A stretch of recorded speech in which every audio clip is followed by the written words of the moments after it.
Welcome everyone to the latest Next Practices Weekly. We've got a special event today where we're going to be covering the topic of culture. If you've been with us for the past several years, you know that culture is something we've researched now multiple times here at I4CP. It's been several months though since we've hit on our latest research of culture fitness. So we're going to dive into that again today. I would open up the chat, please. Introduce yourself. Let us know where you're joining from. If you've just joined the call, we had a lot of folks I saw from the Midwest, folks from across the United States, other countries as well. So good to see some returning faces. Good to see some new folks joining these weekly calls. If you're not familiar with I4CP, we are the Institute for Corporate Productivity. We discover the people practices that drive high performance. We do that through our HR research. We do that through the peer connections we enable for our member companies. We focus on high-performing organizations and what they do differently than their low-performing counterparts. And we define high performance using these four standard criteria: revenue growth, market share, profitability, and customer satisfaction. And that's particularly important today to share with you as a definition of high performance, because we're going to be sharing some research on culture fitness, healthy cultures versus toxic, and the differences between high-performing organizations versus low will certainly arise. I mentioned that we're a member-based organization. You see here just a small sampling of our member organizations. You see some large names like Amazon, Microsoft, Ford, and others, maybe some names you're a little less familiar with. You also see that they span across all different industry verticals. Zeta has just put in the chat a link if you get more information on membership. If you're not with a member organization, we'd love to hear from you if you might have interest in considering that. If you are with a member organization and are with us today, special welcome to all of you. My name's Tom Stone. I'm a senior research analyst at I4CP. And I'll be introducing our two special guests, two of my colleagues at I4CP here in just a moment. But I did want to reiterate that this is a weekly call. The Next Practices Weekly series is aptly named. We meet every Thursday at 11 a.m. Eastern, 8 a.m. Pacific. You see the three calls we'll have coming up on May 25th, June 1st, and June 8th will all be topically centered around DE&I, learning, and talent acquisition. We've got great guests for those calls from Publicis Group, Zurich North America, and Vertex Pharmaceuticals. So I've been doing the prep calls for some of these, and I'm excited about those topics and those discussions that we'll be having coming up. Without any further ado, I want to introduce our two special guests today, two of my colleagues. First, Kevin Oakes, CEO and co-founder, and also author of the book Culture Renovation. Good morning, Kevin. Good morning, Tom. Good to be here. Good to have you with us. And also my colleague on the research team, Katheryn Brekken. Good morning, Katheryn. Good morning. Katheryn lives in Minnesota, and I saw a lot of other folks from Minnesota on the call. I'm sure that's because you're the guest here today. You've got a lot of raving fans there locally. Right. It's a rainy day, you know. Yeah. Don't limit her, Tom. She's got raving fans all over the globe. Come on. All over. Exactly. So I'm going to turn things over to you two in just a moment, but let's start off with a poll. We did a call back on February 16th on our latest research on culture, but today we're going to take a somewhat different angle and focus on the toxic versus healthy angle, particularly looking at toxic traits. So we thought we would start off with this poll question. Which culture traits best describe your organization's culture today? And you can select up to three, please. Try to limit yourself to just three. And obviously, these are a mix of positive and negative traits that you see here on this list. So we'll be interested to see what you share. And if you don't see something... Oh, go ahead, Katheryn. I was going to say, if you don't see something you like, please feel free to post in the chat one of your top three. Yeah, good point. And these traits come from lists that we've used in our culture research. We typically have about 70 different traits, but these are both positive and negative, as Tom mentioned. All right, results are still coming in, so I want to give folks just another 5 seconds to register your up to three selections. I see some good ones in the chat. Hard charging. Nice. Culture of relationships. Founder leadership. All right, they've trickled to an end here in terms of the official poll, so I'm going to stop and share the results out. So thoughts, Kevin and Katheryn, on what you're seeing here? Yeah, it's good to see, the employee focused and collaborative ranked quite high from what I'm looking at. I'm also glad to see inclusive ranked high because Katheryn, that's the one when I talk to CEOs or other senior executives, they'll often say they want more of an inclusive culture going forward. So it's good to see that a lot of folks already said that they have that. Yeah, and also that bureaucratic, the negative traits is number one, as it was in our study.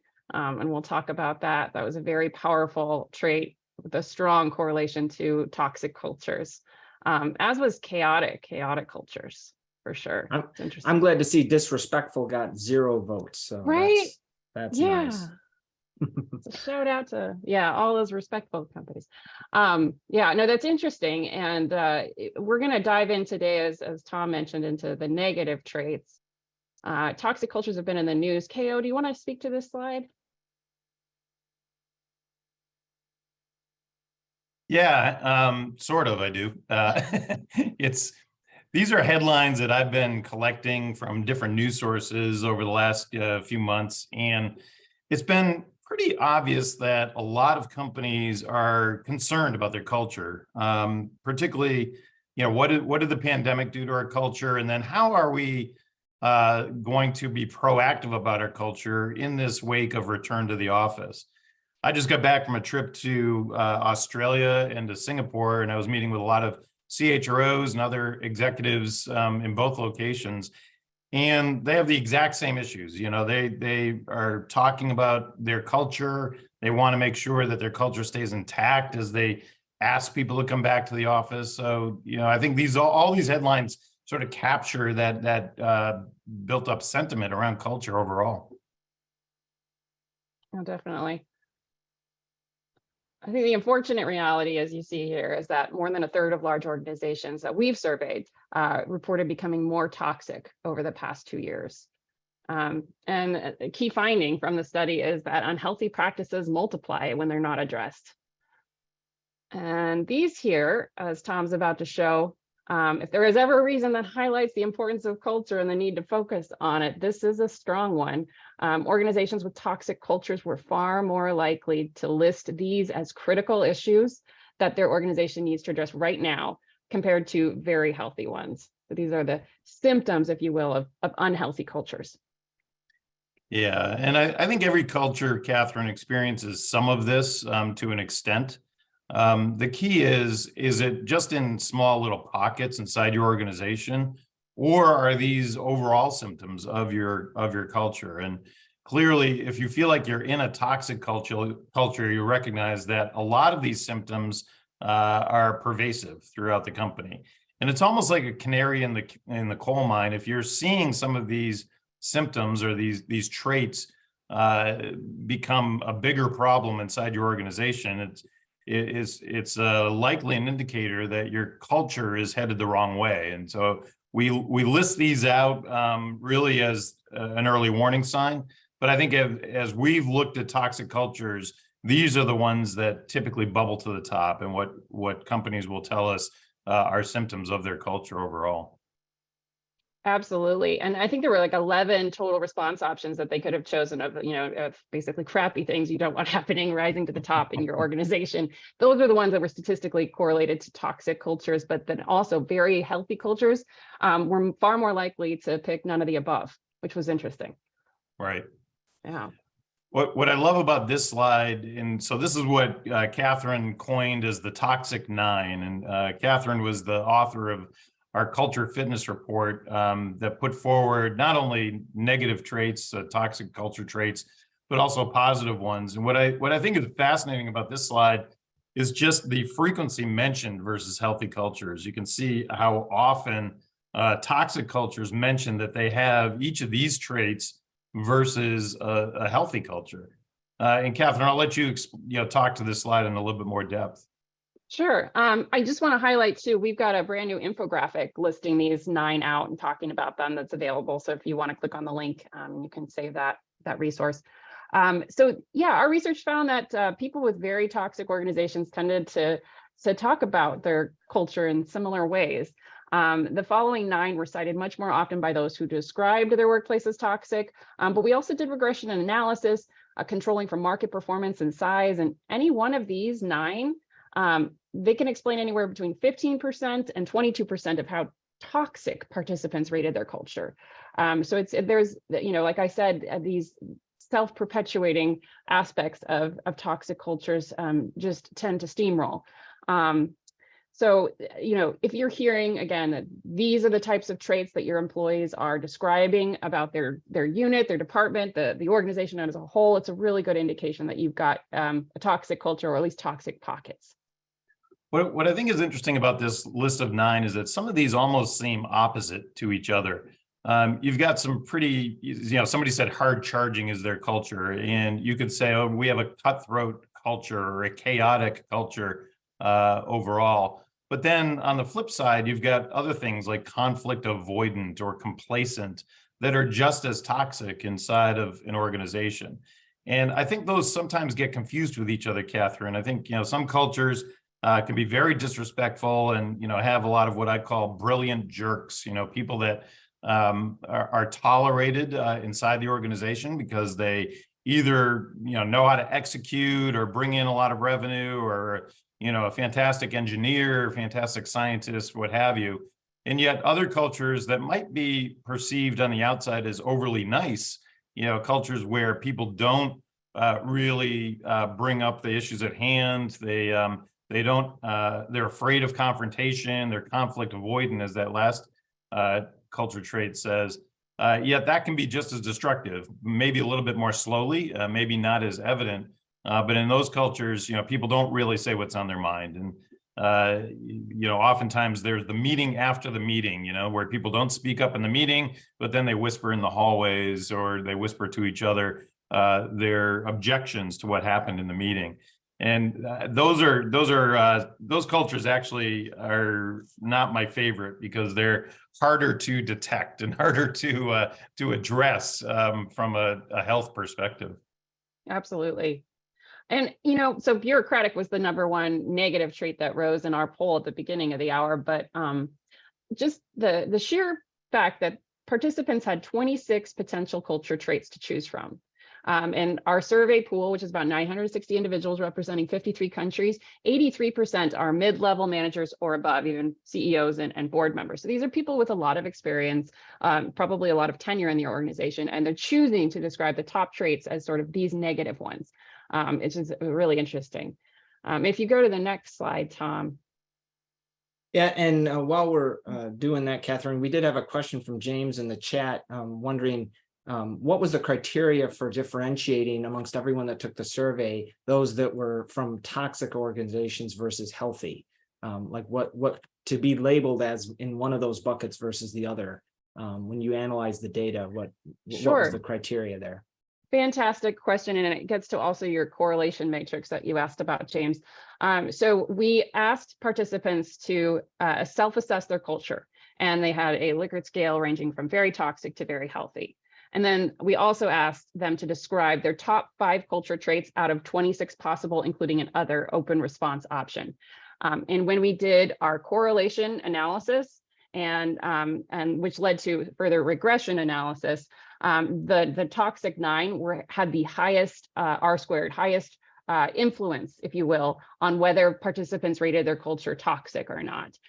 So that's how that came about. Does that make better sense? Yeah, I think that's helpful. Good explanation.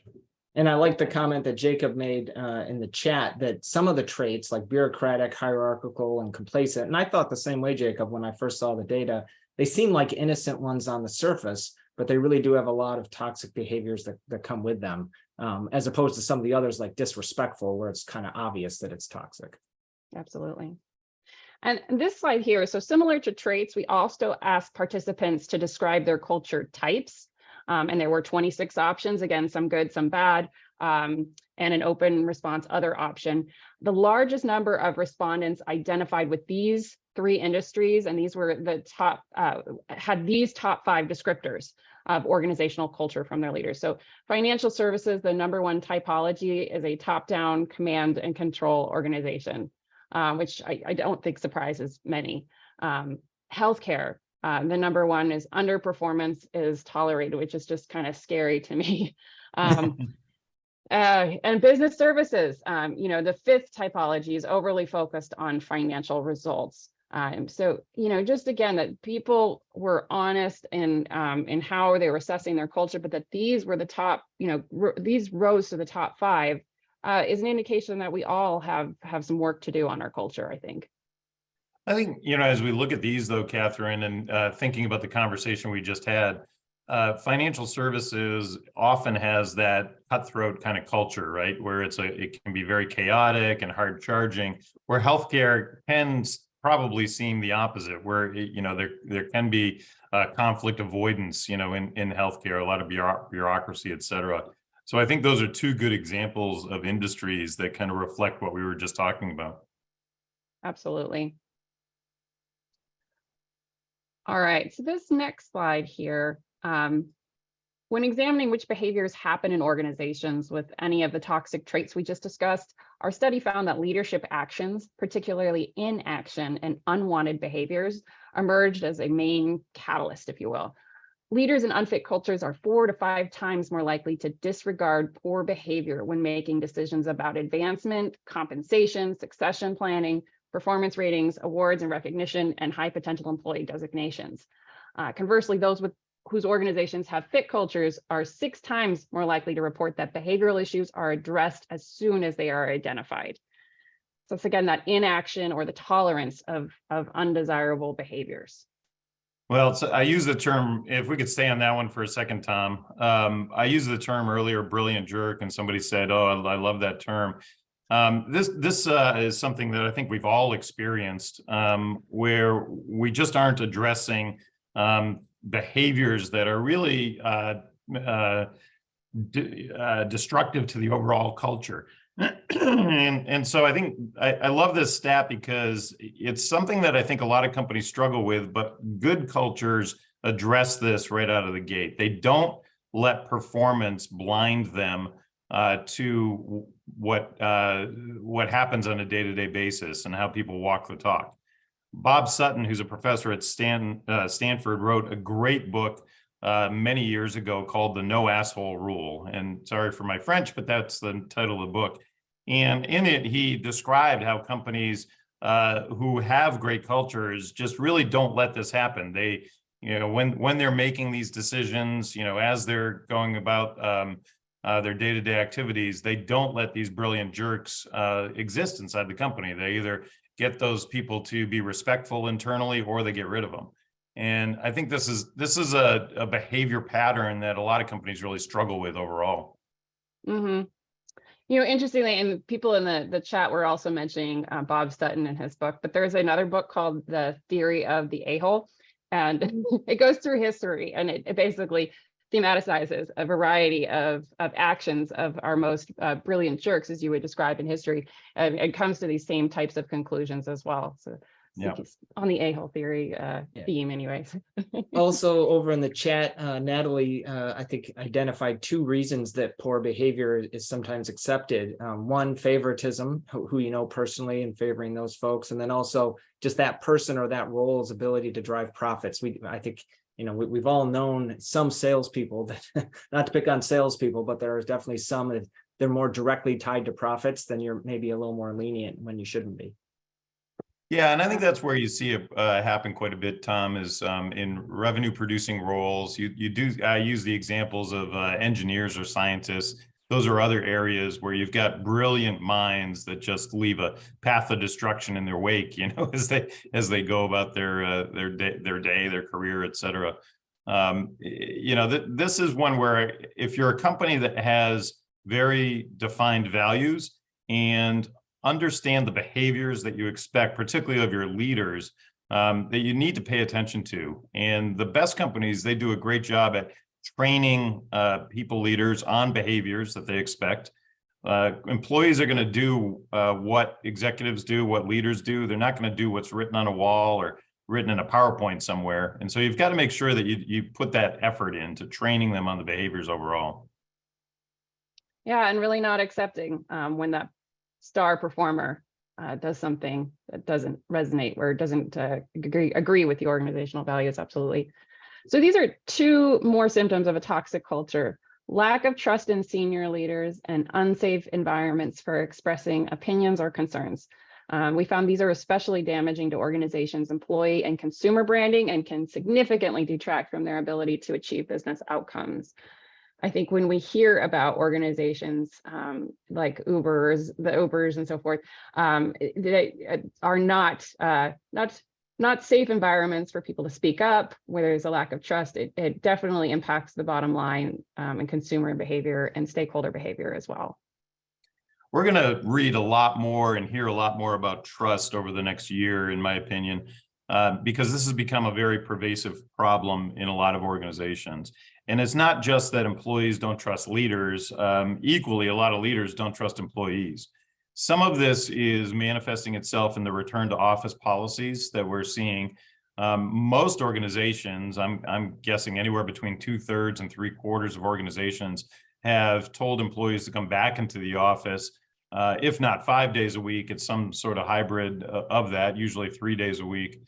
And trust is an issue in those conversations and in those decisions. I've talked to many CHROs who have privately told me, our CEO just doesn't trust that work is getting done, that, when people are working remotely, we're afraid that they're not working, or maybe they're working 2 jobs instead of just, for us. And so we want them back in the office. But equally, employees are not trusting the leaders from that perspective. They don't buy into some of the reasons given why we're being asked to return to the office. And there's a variety of things that are leading to that lack of trust. So in my opinion, we're going to see a lot more conversation about trust overall between business leaders and employees going forward. And Tom or Katheryn, I'd love to hear anything, any of your opinions on that.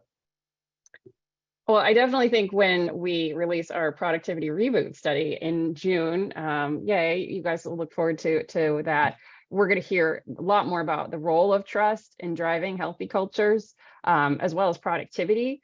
But also, it just reminds me, so in March of 2022, we released the flexibility or flight study, where we looked at the sort of almost the business case for hybrid work. And we interviewed 3M as part of that. And they were rolling out their new work model, which was a flexible model. Employees could decide how to work. And you asked about performance measurement, and they're like, it's all about trust. We have a long culture at 3M about encouraging and building trust. And so in this new work model, we trust employees are doing their best, but we evaluate them based on the outcomes. So not the effort put in, not the amount of hours put in, but the actual output. And that really seemed to help support that culture of trust. I thought that was an interesting example. Yeah, and that's really the basis of that new productivity study.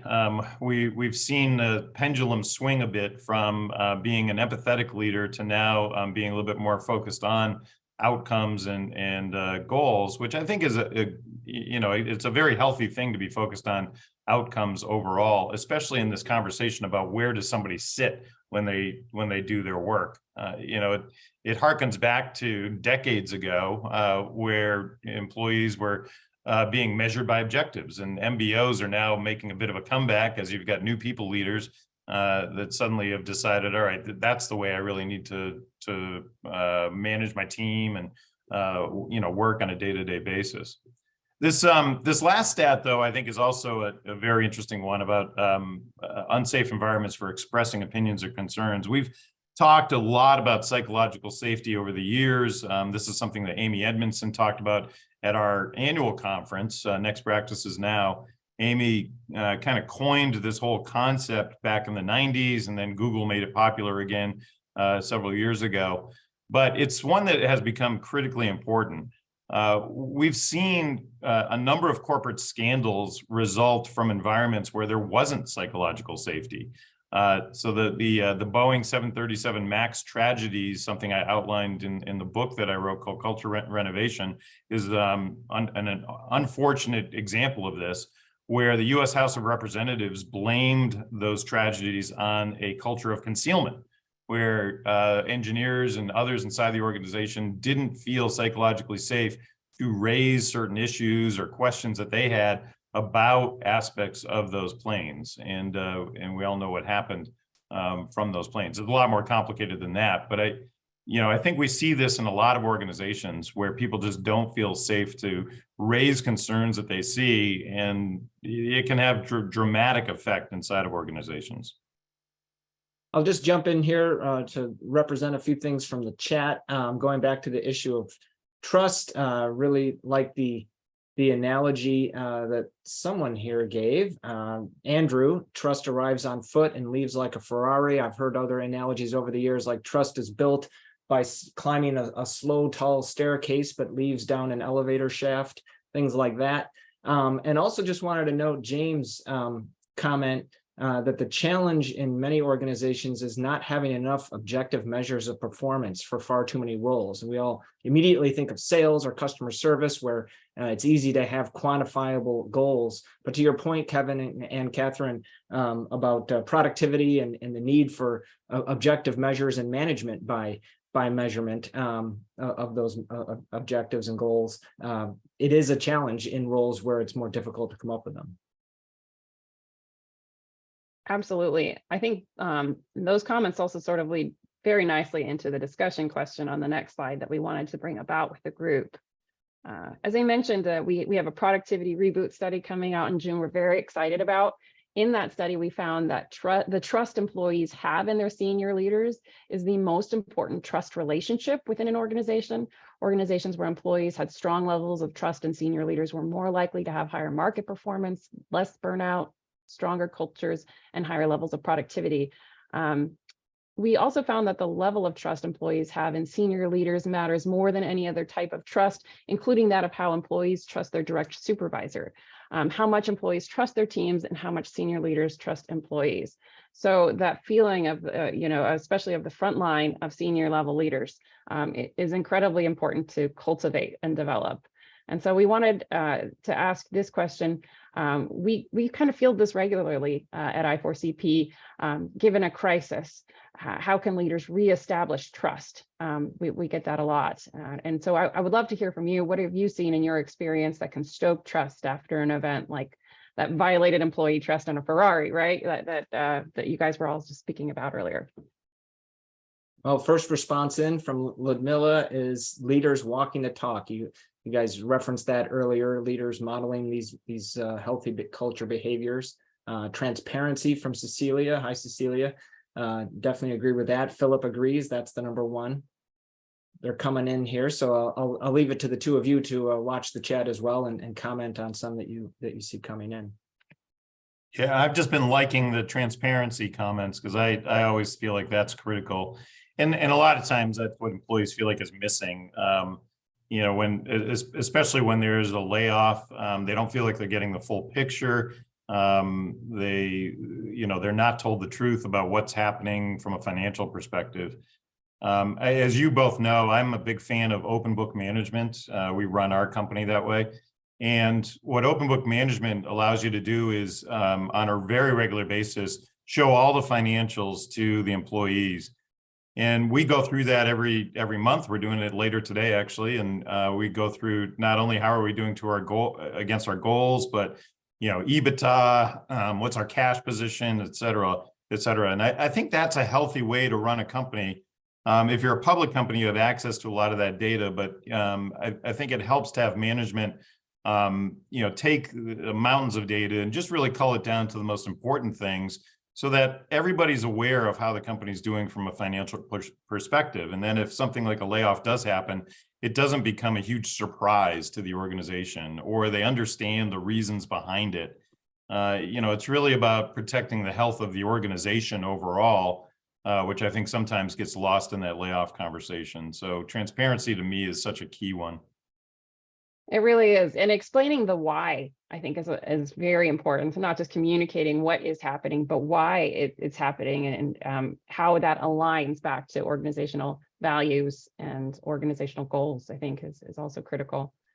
I'm seeing a lot of other ones that are similar, sometimes synonyms for some of what we're talking about. One that I thought was a little different, specific maybe to layoffs. Christina said, acknowledging the collective grief. I thought that was an interesting thought. For sure. Yeah, what doesn't get a lot of airtime in the boardrooms of companies is what to do after a layoff. There's a lot of consternation about conducting a layoff. What's the message going to be externally? How are we explaining this, et cetera? There needs to be much more attention paid to the remaining employees, the survivors, and, what are we doing after the layoff, and how are we helping people cope with, the loss of coworkers, friends, more work typically on somebody's plate. Those can be just as big of issues as the layoff itself. And also related to that, I see Stacy combining what you said, Katheryn, the why plus what we learned from it. So maybe we can avoid a similar thing in the future. I think over the past few years, a lot of tech companies hired fast and furious from 2020, 2021 into 2022. And now they've been sort of the poster child for a lot of the layoffs, not the only companies, of course, but probably the most common. And so have they learned from that? Maybe stronger workforce planning, not getting out in front of their skis in terms of hiring, that sort of thing. Mhm. Well, I also think strong performance management's a part of that, Tom. I think a lot of times because managers are conflict avoidant and don't want to deal with performance issues of people they've hired, they typically let some of those people hang around as opposed to, dealing with that performance right up front. I often will say to managers, knowing what you know now, would you hire that person all over again? And I think that's a good filter for those managers to think about, as they go forward, because it's a much more humane thing to do, to have ongoing coaching and performance conversations. And if things aren't working out, have that conversation with employees rather than use a layoff as an excuse to get rid of poor performers, which happens too often, frankly. And I appreciate the good reminder here from James too, that just noting a lot of those tech companies, they're still larger than they were 3 years ago. So they've laid off only a fraction of the surge that they had hired in most cases. I think one of the important takeaways too about rebuilding trust is that you're not going to get the same culture back you had before, along the lines of what was said earlier, that, you have to say what happened, why you did it, and what you learned from it.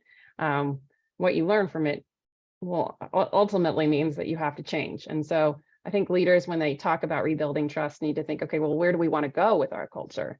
How do we want to, improve going forward, and what's going to be different about our culture as we do that? Which sort of leads nicely into the next section of today's discussion. So we've talked about, the toxic cultures. We've talked about symptoms of toxic cultures and causes. Now let's talk about, how do we rebuild? How do we improve? How do we get healthier? So you can see 43% of leaders reported their culture became healthier during the pandemic. We wanted to find out what those organizations did specifically, if they had if they rated themselves also as healthiest, concurrently, what were the practices that they did that differentiate from those with toxic cultures? So first, why do we care about culture? In addition to what we've all just been talking about for the past half hour, the fitter the culture, the better the financial performance. So our research hands down supports that. High performance companies are nearly 6 times more likely to have fit cultures compared to low performance organizations.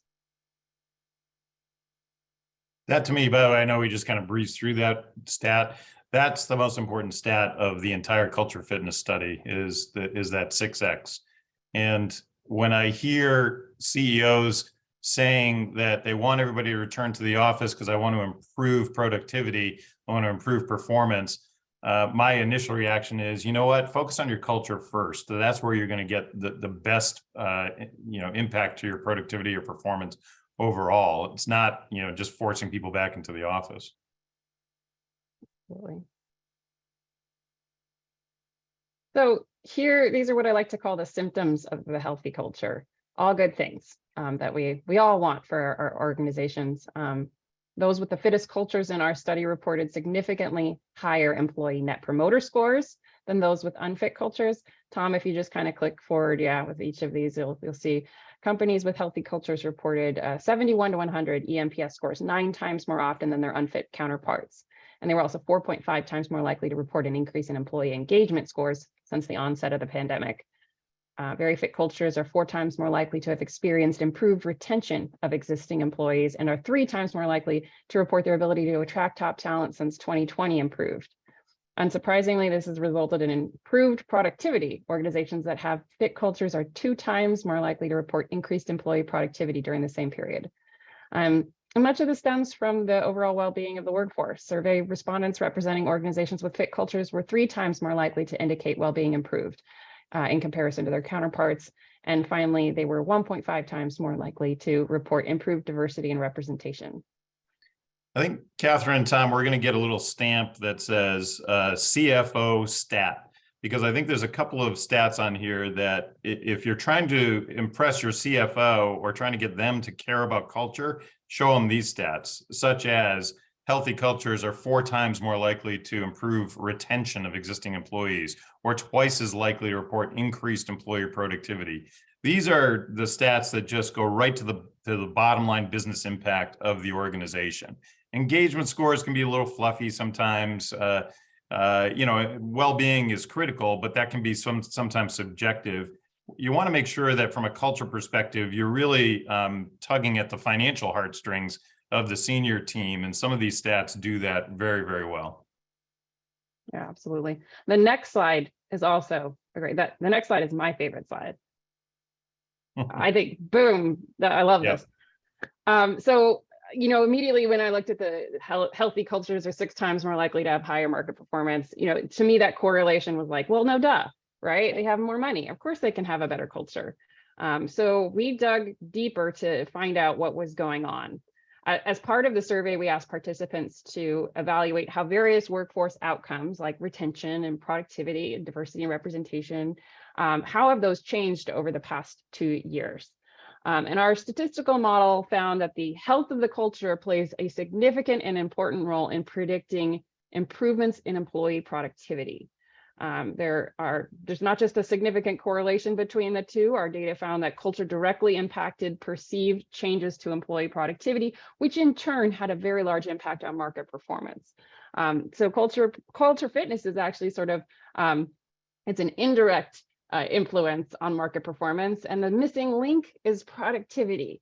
And that makes sense because in a healthy culture, you have, high levels of performance as well as, additional discretionary effort. People want to put forward because they believe in the purpose, they believe in the mission. They don't, they believe in their family of coworkers, if you want to call it that, but it makes a lot of sense that you would find these relationships. So productivity. Go ahead. I was emailing with your coworker last night, Molly, one of our analysts, Katheryn and Tom, about this. And I called the reasons why CEOs are asking people to return to the office, the contrived trio, because there's 3 top reasons why people typically say we want people back in the office. One is productivity, another is culture, and the third is collaboration. And none of those are actually true. We don't see any correlation to being in the office to improving those aspects or those traits. What we do see is if you're going to focus on creating a healthy culture, that's what's going to impact productivity. So I love this slide as well, Katheryn. It's one of my favorite stats in this whole study that we've done. It's no secret that productivity overall has been down, and there's been a lot of news over the last year that the way the BLS measures productivity has shown we've had a decrease in productivity for the first time in decades. And a lot of people are blaming that on a lot of things. Nobody really knows the reason for it, but it's very clear that if you focus on a healthy culture, you're going to improve overall productivity. KO, I love that name you gave it. I think there's an HBR article in your future, the contrived trio. I think that would work very well as a headline. Yeah. All right. Because productivity is such an important outcome these days in these uncertain economic times, we wanted to look at what traits described a culture that, or an organization that had improved productivity. So what were the traits associated with organizations with higher levels of productivity? And what's interesting about this is that you'd think it'd be traits like overly focused on financial results, or delivering values to external customers is, like those types of traits would be the top ones associated with organizations that had increased productivity over the past 2 years to a great extent. But no, it's, it's supporting continuous learning and development, highly collaborative traits, highly collaborative cultures, empowering employees, valuing transparency, and nurturing innovative thinking. Those are the traits that rise to the surface when we looked at those organizations that had said that their productivity improved greatly over the last 2 years. Yeah, and there's been some questions in the, I'm just looking at the chat here that I want to answer. So let's see, Kirsten, I might be pronouncing your name wrong, said, do you have data on the culture, productivity, collaboration myth for return to office? Would like to have more sources, and we absolutely do. We've referenced a couple of studies that we've done in the past. Cube to Cloud is one of them. We've done some subsequent research. We also did a study on flexibility early on, so we certainly can support some of that and get you some of that data. And then the question on how to measure or assess organizational culture, I know that's been a hot one for you, Katheryn. Do you want to? Absolutely. The report has a great list of metrics and methods to use to evaluate culture, but I guess the bottom line to summarize it all is that you should measure your culture often and in different ways to create a more holistic picture. So the annual, traditional engagement survey, while the majority of participants in our survey said that that's how they measure culture, it actually had no correlation to market performance or healthier cultures or better well-being or anything. It was, those that were employing a variety of metrics, including, more sort of pulse survey type rapid, repeated efforts that rose to the top. And we've got a great white paper on listening strategies that I would love to share as well. That can be really helpful because, when it comes down to it, when we're measuring culture, we're listening. That's at the heart of it. So this is a fun chart that we originally put in the book Culture Renovation to showcase the different types of cultures that organizations have. There's, as you can see in the text on the right, the answer to that question is no. Companies don't have just one culture type. As you look at these things on the left, you'll probably recognize 3 or 4 things that are descriptors of your culture overall. But very few cultures have all of these things on the left, and that's not an inclusive list. There's 70 different culture types we could have listed here, but these are the ones that bubble to the top. And from these culture types, you can see the ones that were more popular than others. We created leadership traits and employee traits that you would typically think of for each of those culture types, and then company examples of companies that you would think of in terms of that culture type. Now, there's one logo here that might stand out to you, and that's Twitter's logo. I've gotten a lot of pressure from the research team of, oh, Kevin, you got to take that out of there. That's no longer accurate for Twitter. And I love leaving it in there because this was pre-Elon Twitter, where you would call the company a collaborative organization, and you can see those leader and employee traits. I don't think people would use those terms today in the post-Elon Twitter.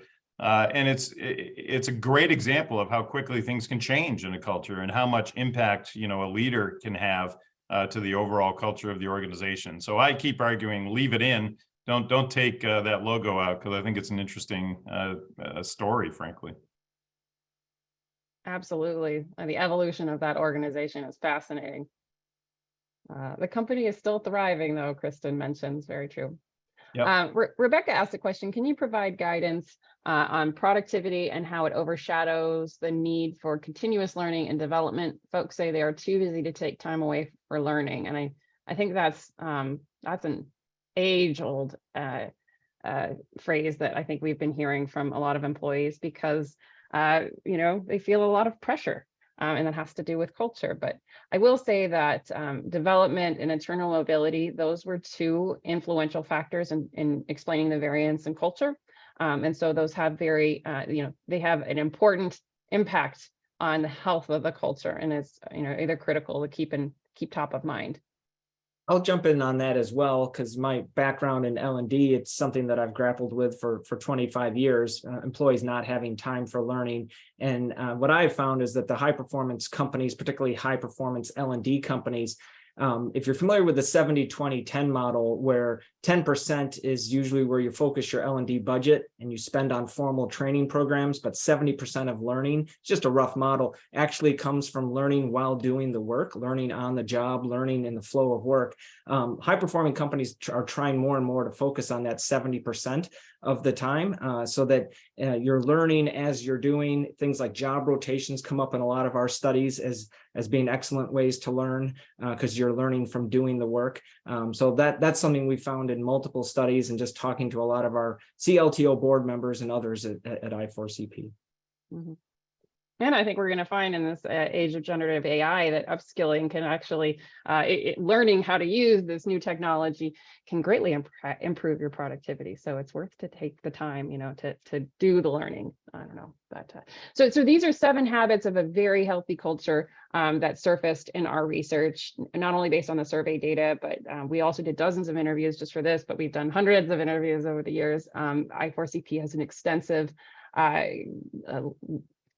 pile basically of research, great research on organizational culture to pull from, and many interviews, including the many that Kevin Oakes did for his book Culture Renovation, which we'll talk about here in a second. But so these are the 7: more flexible work arrangements, a learning mindset, having a board that cares about culture, leaders leading by example, leaders held accountable for employee outcomes, leaders regularly communicating those values, and poor behavior is addressed immediately.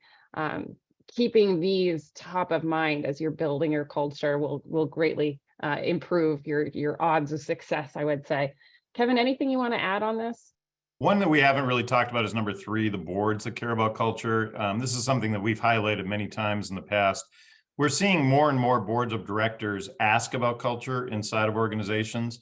They mainly are doing so from a risk perspective. They don't want to have a Boeing or a Wells Fargo kind of situation bubbling under the surface that they don't know about. But they're also, I think, more curious about the companies that they govern and what is the culture overall of the company. And so as those boards ask those questions, that's where the measures get more important. And human capital or HR is being asked more often today to provide those measures to the board. So if you're thinking about this going forward, think about how are we measuring our culture? How would we answer our own board about the health of our culture? It's likely you're going to get asked those questions in the next couple of years if you're not being asked them right now. Absolutely, particularly as reporting on human capital metrics becomes more specified and mandated by regulatory bodies. Absolutely. So this next slide here, we kind of cover maximal flexibility in this idea. I had the opportunity to have a great conversation yesterday with Christy Karandikar, lead people officer at Unveiled Redemco Westfield, and Mustafa El Rafi, managing director of Transform HCM out of Abu Dhabi. And about this topic specifically, it matters where you're coming from when it comes to flexibility. And I'm not just talking about the region itself. It's very much a factor of what your organization values and what your culture is. And if you're at URW, you might thrive and have better well-being among your employees when you get them together regularly. But both of those leaders really stress the importance of strategic connection when getting people together. So not just bringing people back to the office for office, to fill the office, bringing them back to be together for specific reasons. Also being intentional about how you connect employees across the organization when they are remote, when they are working virtually. But both of those require a lot of a lot of strategy, if you will, and being intentional. And this study found, frankly, that those organizations that were mostly remote had improved well-being. They're far more likely to report improved well-being, as well as a healthier culture than organizations that were hybrid or mostly on-site, which is interesting. I love this slide. So Tom and I are both headed down to San Diego next week for the Association for Talent Development's ATD's big conference, annual conference. And this is a very popular set of bullet points with that audience for sure. we have found that when companies have a culture of learning, they're almost always a healthy culture. And by a culture of learning, we really mean that knowledge sharing is very common amongst the workforce. They prevent using knowledge as power. And we've seen that in a lot of toxic cultures where they allow people to sort of harbor knowledge, to use knowledge to protect themselves, to protect their fiefdoms, as opposed to rewarding and recognizing people who are free at sharing what they've learned. And if you can unleash the collective knowledge of the workforce, you're going to be a much more agile organization. The best companies have a workforce that very quickly will update everybody on what's happening in the industry or something that they learned. And they're, you know, as a collective wisdom perspective, they're moving very quickly. And I think that's a very healthy aspect of many cultures. But some of these other bullet points are just as important, you know, having senior leaders being trained on the behaviors that I mentioned earlier. I think internal mobility is a very inexpensive development mechanism to employ inside an organization, and too many organizations don't have a formal internal mobility program, and we do entire webinars on that subject. So if you're interested in more data on mobility, let us know. And then a talent marketplace is something we've written quite a bit about. Tom, you might want to address that one because you've done a playbook on this for. Yeah, I'll just chime in. Really, the guidebook that you're referring to covers both talent marketplaces and broader internal mobility practices more generally. It's pretty detailed. It is a resource available only to I4CP members, but if you are an I4CP member and haven't downloaded it yet, I'd encourage you to check that out.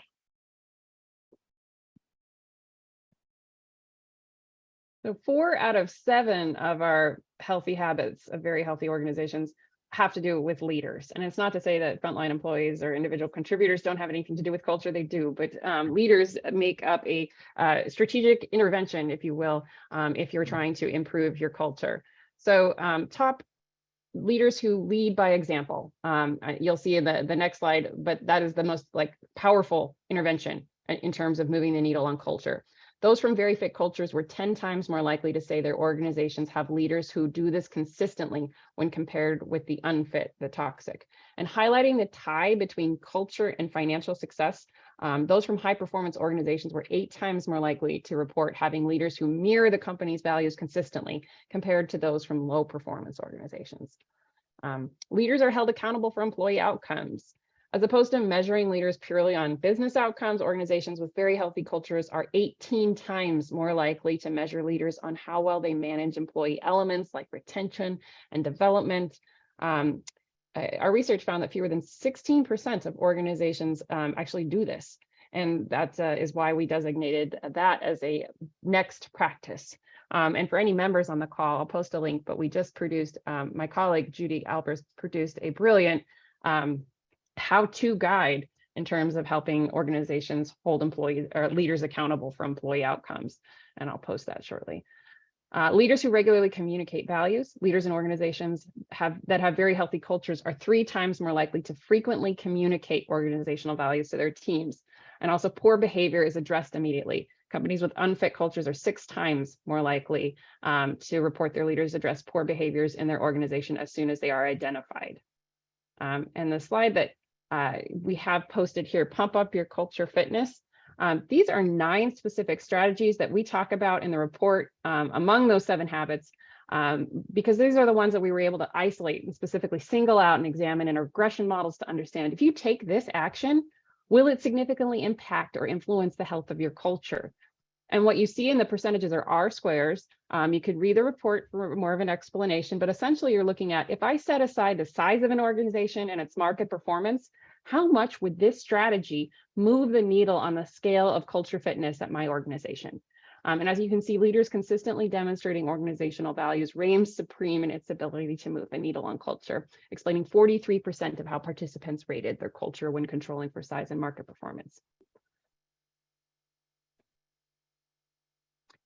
So I can address this real quickly because we're just about out of time, but as a prelude to some of the other research that we've done, we recognize that most companies who set out to try to change their culture fail, and most fail miserably. there's only a small percentage that actually succeed. Our research says 15%. I've seen other studies that have it around that figure or up to 20%, but it's still a very small percentage of companies that succeed. And that was really the basis of our research on culture renovation, from which I wrote this book, 18 Leadership Actions to Build an Unshakable Company. This is a blueprint that we culled from companies who were successful at changing their culture. And there are sequential actions that companies can take if they want to have a successful culture change. In it, we profile a number of companies like Microsoft or 3M or T-Mobile or others who have done a great job at having internal culture change efforts overall. But the study that it was built on was one of the largest studies ever done on culture change. We got data from over 7,000 organizations, a wide variety of companies, both big and small, to create this book and create the research that went into it. So if you're interested in more info on it, you can go out. It has its own website to culturerenovation.com, and there's a lot of info that's not in the book out at that website, and even a monthly newsletter that you can sign up for, as well as tools and case studies, et cetera.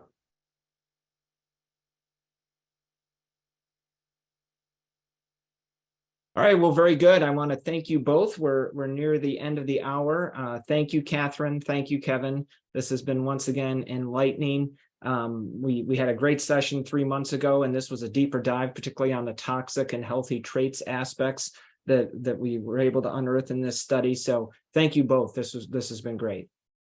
Thanks for having us. And thanks, Katheryn, for all the work you put into this study. This was your baby, so appreciate all the hard work you put into it. And thanks everyone for joining us. I hope you have a great rest of your day, rest of your week, and weekend coming up. See you again next Thursday. Take care.